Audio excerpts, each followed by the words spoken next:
नमस्कार।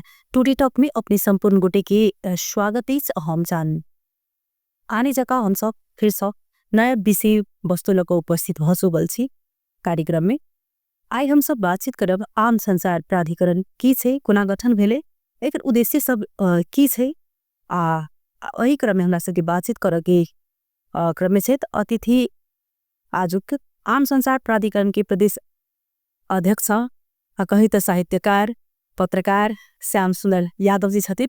उनका स्वागत करी तब विशेष बातचीत करे अपने की स्वागत छे। धन्यवाद। ई आम संचार प्राधिकरण जखन जी गठन भेले की रही अपने एटा सोच बनेने की सब करबे की लक्ष्य लेने रही जी, खास करके जखन हम आम संचार प्राधिकरण के अध्यक्ष भ के लिए तो हमरा ई सोच रहे जे मध्य प्रदेश के जे मीडिया सब के अवस्था देख ली, खास करके छापा माध्यम, तो बाद आके एफएम रेडियो टेलीविजन, तो बाद आके ऑनलाइन मीडिया सब के अवस्था देख लिए, एकर अवस्था में इसे सुधार लावा पड़ते।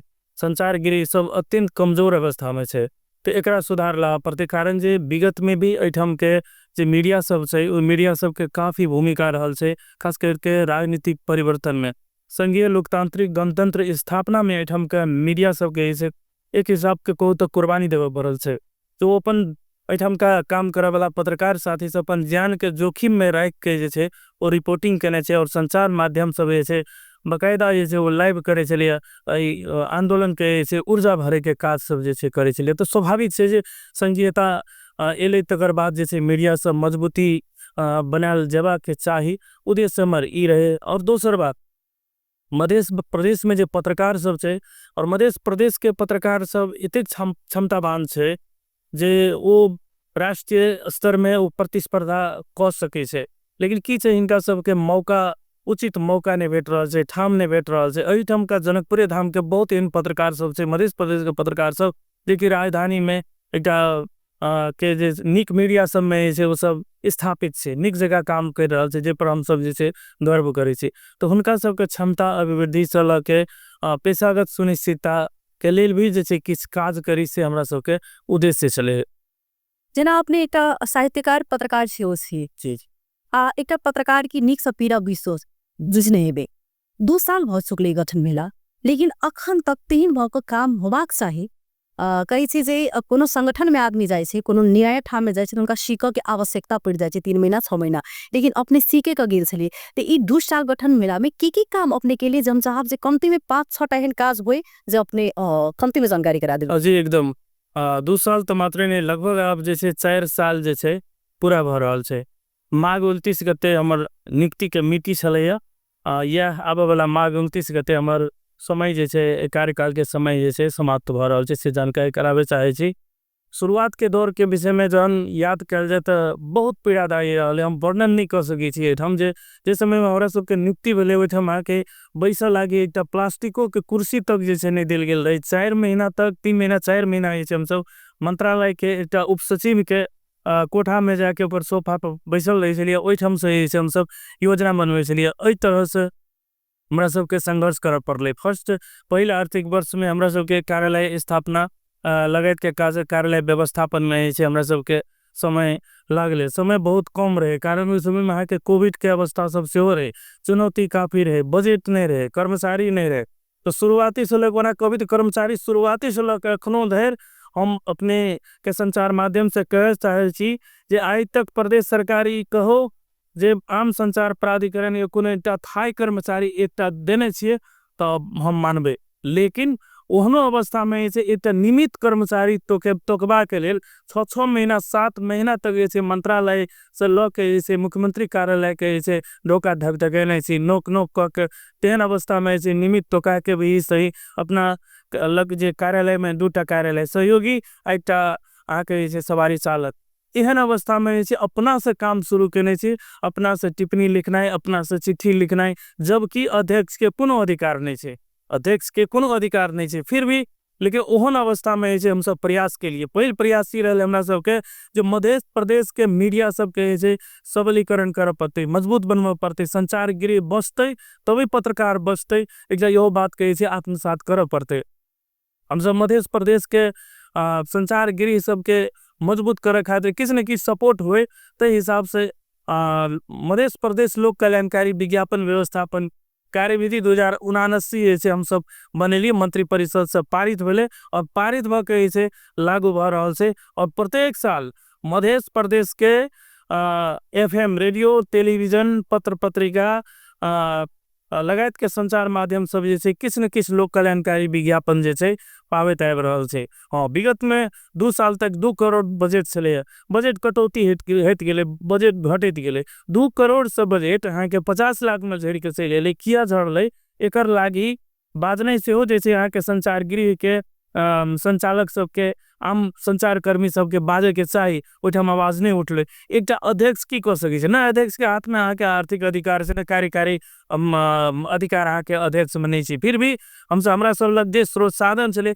ओकरा हम सब जैसे अधिकतम जैसे उपयोग के, चाहे वो रात के काम कर पड़े तो रातों को काम करके जाए के अपना सर के हम सब जैसे लोक कल्याणकारी विज्ञापन देता रहल छी। तहिना अहाँ के कली महत्वपूर्ण काज, तहिना अहाँ के मध्य प्रदेश के पत्रकार सबके स्वास्थ्य समस्या बेसी देखल गेले। हम अपने जना अहाँ के कोविड संक्रमण में अहाँ के धरान में जे अहाँ के आईसीयू से लौट के जे पुनर्जीवन पाइब के हम जैसे लौट लिए तो हमारा मन में वही ठाम एक प्रकार के रहे, वास्तव में पत्रकार के जैसे पेशागत सुनिश्चितता हुआ पड़ते ना। हमारा अलग पाई चले ना, हमारा अलग किस चले, साथ में वो टाइम में एक जैसे छोटका स्पायरल डायरी चले आ एक कलम चले। तई दिन हम सोच रही जे यदि एठम से हमारे लाश गुजरते या हमारे घर परिवार के मुंह तक देखक अवस्था नहीं हेते, एन अवस्था में बच्चा बाल बच्चा के घर परिवार के की हेते, ई अवस्था पीड़ा से देखना रही। हमारा मन में एक रहे जे कहियो हम यदि कोनो जगह पर पहुंचबे तो बात सबके हम उठेबे।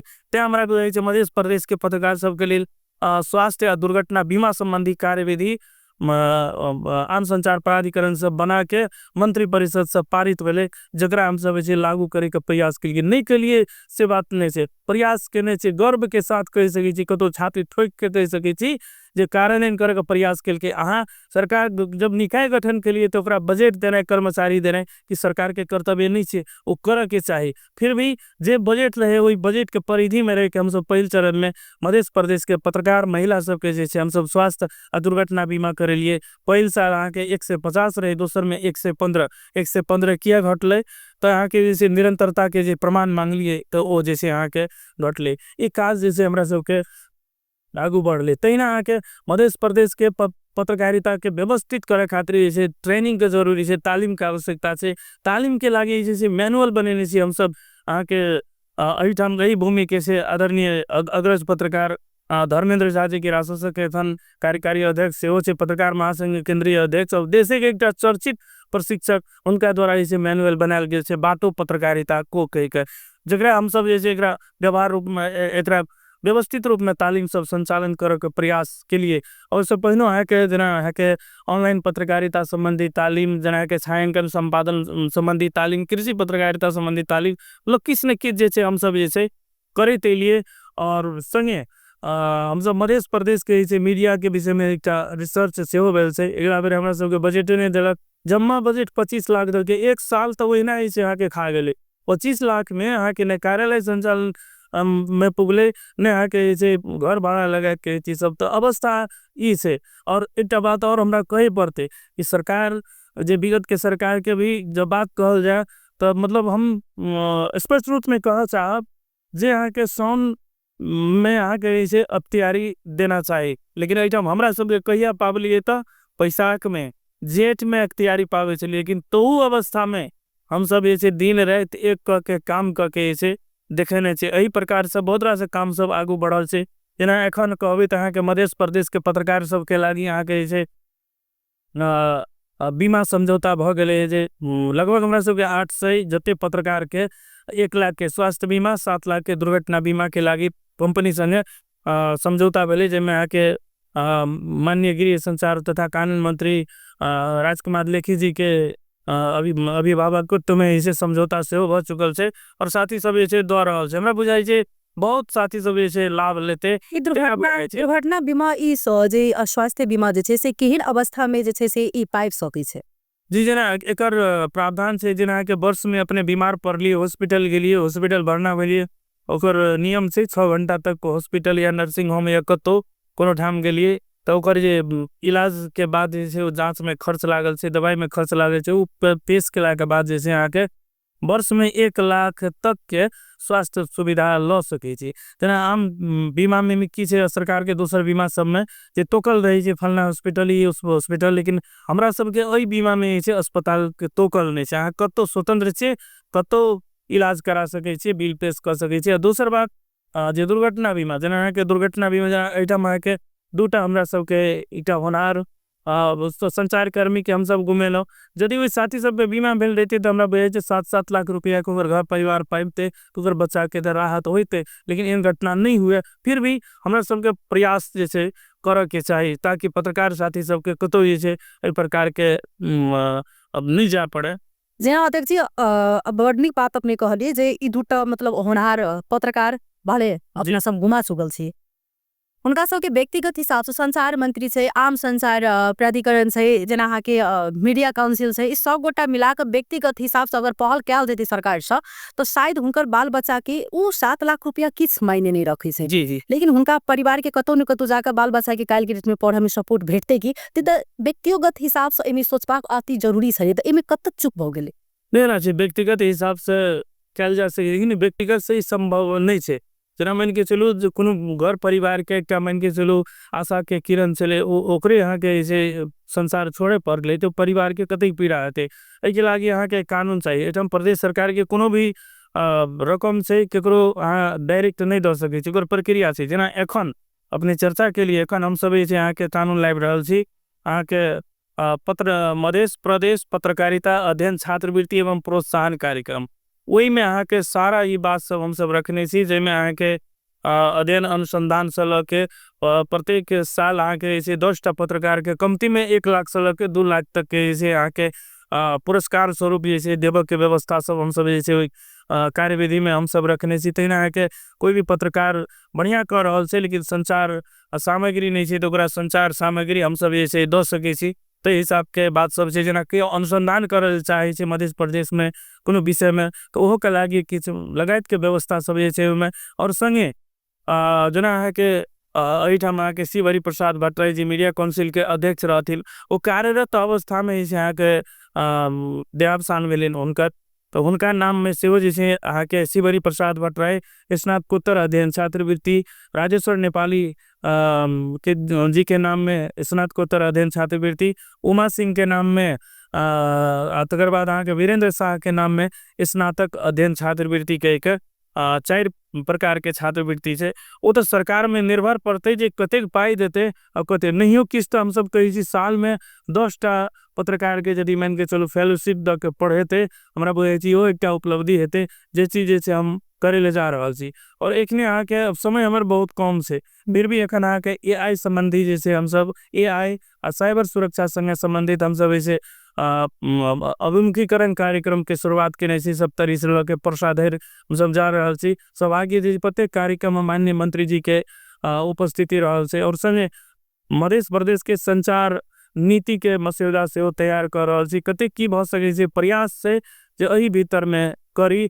और तहिना अहाँ के संचार क्षेत्र खास करके संचार उत्सव के लागी विभागीय मंत्रालय से किस बजट से हो एल छै, जेमे अहाँ के प्रकाशक महासंघ इससे पहले ही पहल केने चलिए मंत्रालय में प्राधिकरण में से हो, तो मंत्रालय से किस बजट देने छै, तो बुझे संचार उत्सव कार्यक्रम से हो आयोजन है भर होवे जा रहल छै। जेमे अहाँ के संचार माध्यम जेना अहाँ के पत्र पत्रिका के आपके भविष्य की, तेना अहाँ के एफएम रेडियो टेलीविजन के ऑनलाइन मीडिया के न्यू मीडिया के विभिन्न विषय सब पर बहस हेते। ई कार्यक्रम अहाँ के ऐसे माघ के तेसर हफ्ता में ऐसे होमे जा रहल छै। बहुत तरह से जेना पहिने आदमी के ऑनलाइन भीतरता कराबक लेल एठाम से जा पड़े छले कहाँ तो एक संगे राजधानी रोड, लेकिन वैसा आदमी के अखन देख रहल छी जे आम संचार प्राधिकरण जगह से भेले त आदमी के बहुत ज्यादा सहूलियत भ चुकी छै।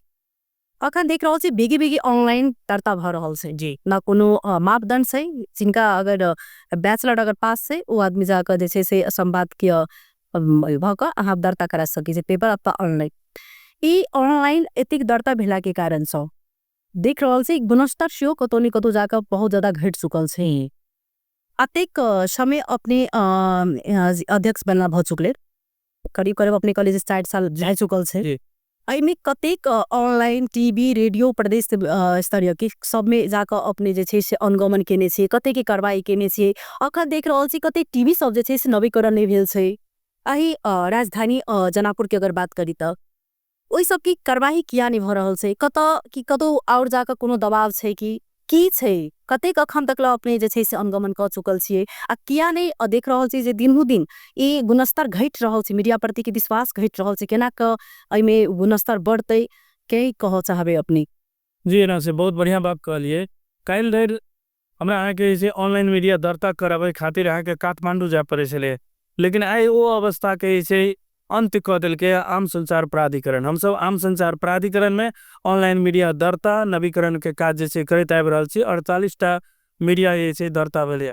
अपने जी बात कहलिए अहाँ के गुण स्तरीयता के बात कहलिए, शैक्षिक योग्यता के बात उठेलिए। वास्तव में नेपाल के जे यहाँ के व्यवस्था से कानून सब छै, यहाँ के संघीय कानून में यहाँ के वह व्यवस्था छै, स्नातक उत्तीर्ण यहाँ के अनिवार्य छै कोनो भी विषय में, वही हिसाब के व्यवस्था छै। और हमरा सब के प्रदेश के जे कानून छै, प्रदेशों के कानून में यहाँ के वह व्यवस्था छै। दूसर बात रही यहाँ के कंटेंट के गुणस्तरीयता पर हम सब ये मध्य प्रदेश में जतेक ऑनलाइन दर्ता करेलिए उनका सबके संपादक सबके बजा के हम सब ट्रेनिंग देवे। ट्रेनिंग दिला के बाद ओम हमरा सब कते जानकारी से जो पत्रकारिता में नहीं से नाम मात्र के संपादक छे, ओहन सब के हम सब बकायदा जैसे कहबे कि संपादक परिवर्तन करू कि जैसे यहाँ के मीडिया के दे वाला सेवा सुविधा हम सब जैसे रोका करबे। जना एक खुशी के बात कि मध्य प्रदेश के ऑनलाइन मीडिया सब पहिल बेर देश में पहिल बेर हम सब ऐसे लोक कल्याणकारी विज्ञापन के दायरा में लाभ लिए किसी न किसी सुविधा के रूप में हम सब देव जा रहा है। कानून संशोधन क के आगाड़ी बढ़नी है, यो निक बात है।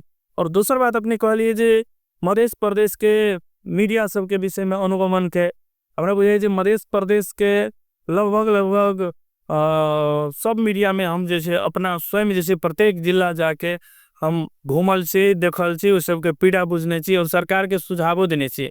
बात एठम रही जे सरकार के जे सुझाव दे कार्यान्वयन करे तब ना प्राधिकरण की करते।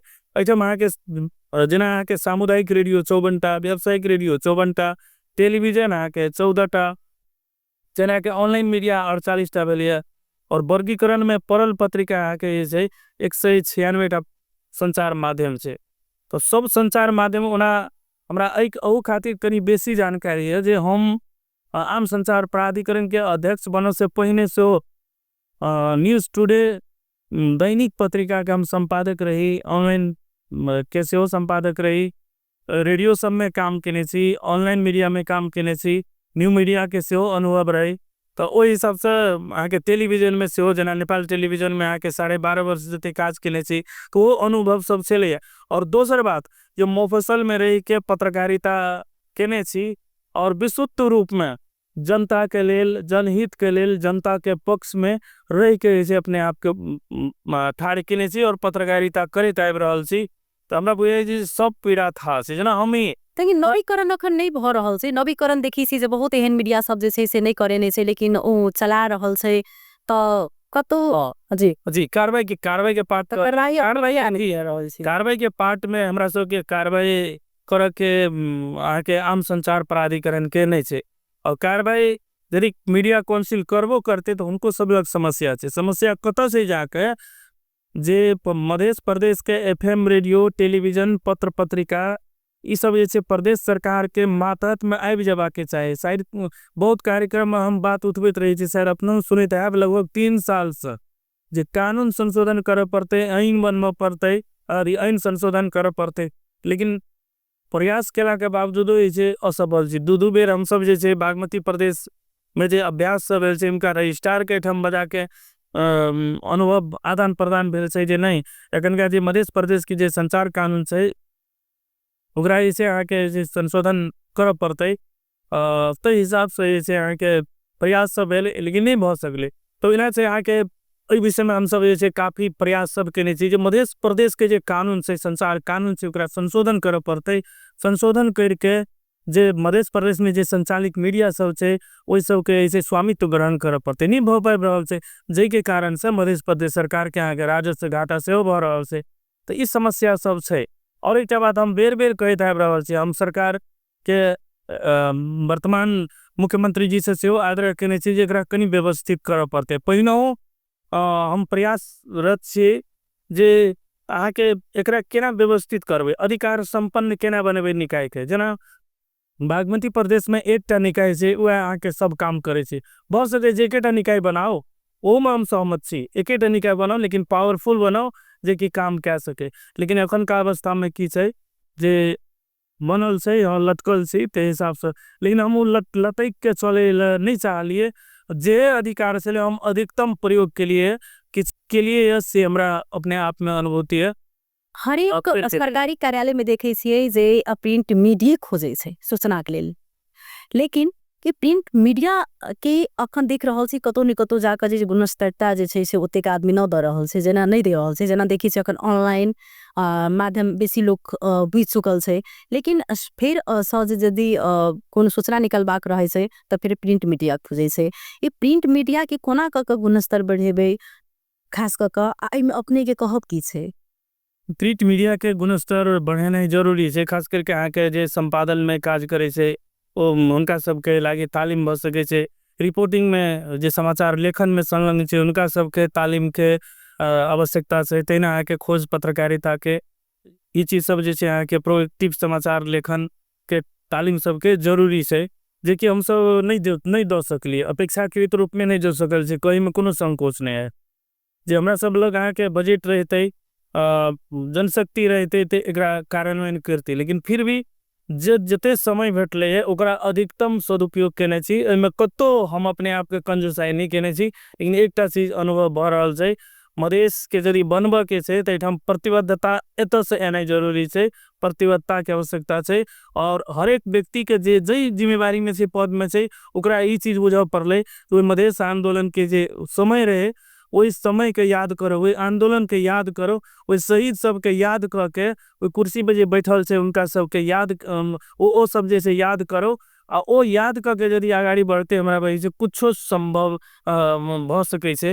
ई देख रहल छै जखन ई यूट्यूब और फेसबुक के पेज आदमी को ना बना ले छै, कतौ के न्यूज के एंगल किस रहे छै ध दे छै कोनो हिसाब से, तो ओई सब के अपने सब कार्रवाई क सकै छै कि नहीं क सकै छै, अपने के माथा में छै कि नहीं छै? अभी यहाँ के यूट्यूब चैनल लगायत के जे न्यू मीडिया सब छै, इस सब विषय में एक मीटिंग हम प्रेस काउंसिल नेपाल काठमांडू में जाके केने रहिए, तो एहि विषय में कोनो तेहन नई प्रकार के नहीं छै। लेकिन फिर भी एक चीज की केलकै है जे समाचार मतलब संपादन भेल समाचार यदि छै, समाचार मूलक यूट्यूब चैनल छै, त कोनो अनुमति नहीं ल के या मान के चलो ऑनलाइन चलबे छै तो ओकर कॉर्पोरेट मीडिया के रूप में छै त ठीक छै, यदि नहीं छै तो ओहन के स्वतः जे छै सीधे जे छै बंद करवा रहल छै।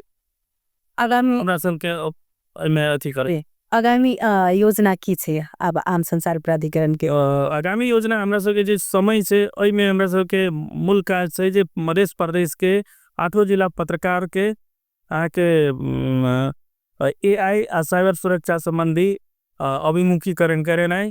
दोसर आके जे मध्य प्रदेश में आके प्रेस प्रतिनिधि परिचय पत्र लागू करेनाइ। तेसर आके आम संचार नीति लागू करेनाइ। तैना आके जे किस तालीम सब से कार्यक्रम सब से ए सब के आगू बढ़ाने लगायत के काज सब से एकटा अपने पदाधिकारी व्यक्तित्व छे मीडिया सबके ना कहल जाए तो हरेक पत्रकार के लेल एकटा जे कहै छै ने एकटा घर वो एकटा आम संचार प्राधिकरण छे, तो की कह चाहबन अपने, की जिज्ञासा छोड़ा चाहबन? खास करके मध्य प्रदेश के पत्रकारिता क्षेत्र के यदि निक बनबे चाहे छी, सुधार करे चाहे छी, संचार गृह सबके अवस्था, पत्रकार सबके अवस्था में यदि सुधार लावे चाहे छी, परिवर्तन लावे चाहे छी, तो मीडिया के जे निकाय छे ओकरा जे छे पूर्ण रूप से सबल बनवा पड़ते, स्वायत्त बनवा पड़ते, सक्षम बनवा पड़ते, तबे जे छे किछ भ सके छे। यदि यह अवस्था में रहते जखन हम सब एखन चला रहल छी, एही अवस्था में बड्ड बेसी अपेक्षा नहीं कयल जा सके छे। एहि के लागी कानून जैसे पुनर्लेखन भेनाइ जरूरी छे, संचार आइन के संशोधन को पुनर्लेखन जरूरी छे, या कि ते से दोसर कानून लाइब के एकरा व्यवस्थित करने जरूरी छे, हमर बुझाए। चलिए बहुत बहुत धन्यवाद देवा चाहब अपने की हमने सबकी आइब का कार्यक्रम में समय दे रहे था आप विभिन्न जे आई कहाँ अखन अवस्था खराब से मीडिया सबके की कारण बस अखन के अवस्था जे से एते रखलाथिन भ चुकल अछि केना एकरा व्यवस्थापन कयल जेतै केना क जे से मीडिया सब जे अखन गुणस्तर बढ़ाओ जेतै तो ओइ विषय पर हम सब जानकारी लेनो बातचीत केनो हिनका धन्यवाद देवा चाहबन और आई टोरी टॉक कार्यक्रम से हम विदा ली नमस्कार।